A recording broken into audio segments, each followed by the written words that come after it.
Hi everyone, my name is Kelly Blecke, and today we're going to be talking about more than words and just how nonverbal communications can enhance your business presentations. So let's get right into it. So exactly what we'll be looking at today is how nonverbal communication cues actually play a major role and impact on your business presentations, but also your life.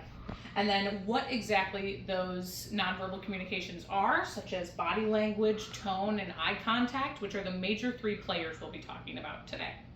Once we've kind of learned a little bit more about those, we'll go into some practical tips on how you can integrate these into your business presentations as well as your life, and then how to leave a confident impression. When we have all of these combined, you'll be surprised at how easy it is to get your audience listening and leave a positive message behind. Okay, so what is nonverbal communication? I know all of you were wondering.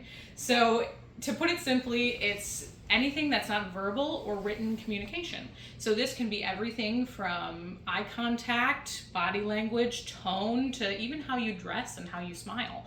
All of those small factors make up nonverbal communication and can play a major part. Since we're only talking about these three elements, let's break them down a little bit more specifically. Eye contact, you want to have a perfect balance. You don't want to have too little, but you also don't want to have too much. If you have too little eye contact, it can feel awkward for your audience, and it can even make them unsure of your presentation because you may not seem as knowledgeable about the topic. Now, if you have too much eye contact, I will be the first to tell you that you're probably going to come off a little creepy.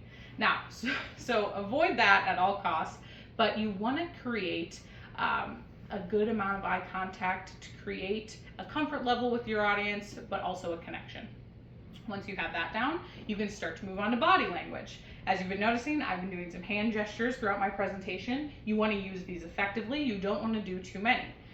But body language also comes down to how you stand. You want to stand like you mean it. You want to have a confident and positive posture that's open and friendly to your audience. You don't want to be slouching. You don't want to be pacing back and forth.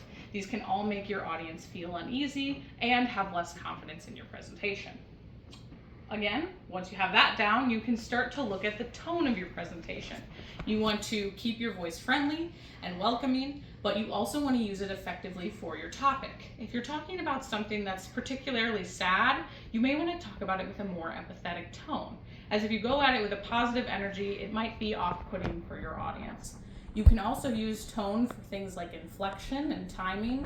If you keep a consistent tone and are very monotone, you actually might start to lose listeners, but by adding these inflections to certain points, you can bring your audience's attention to where you need it to be. And then also you can use it for dramatic effect. Say something is really shocking, you might want to put a pause in your tone to get your attention to that place it needs to be as well. And so, as you can see, this can be just about anything in communication.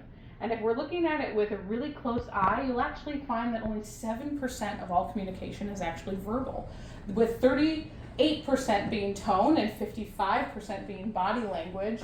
It makes a big difference. It matters because people will decide in that first couple seconds of whether they want to listen to you or not. And I'm sure you did that with this presentation as well. If my nonverbal communications weren't translating great, you probably would have tuned out in the first couple seconds. So your first impression with nonverbal communication matters. And then, because a good delivery can make even the most boring topics sound brilliant. I've heard great presentations over algebra, and trust me, that's not the first thing I want to be listening to. But a bad delivery can plummet your whole presentation. It can make people stop listening to you in just the first couple seconds. So, how do you avoid that?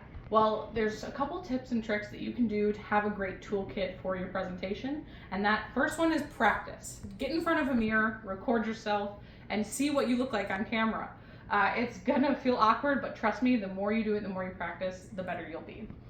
You can get feedback on gestures, tone, and eye contact from peers. Either have them watch you or show them those recordings and see what they think. See what another person is thinking about it.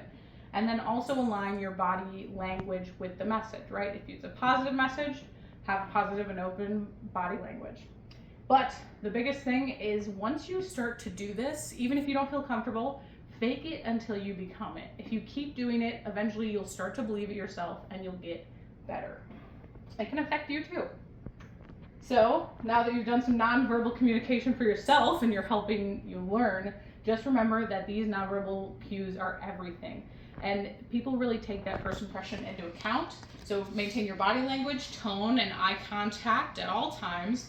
And then start small, stay consistent, and ultimately own the room with confidence when you're giving a presentation.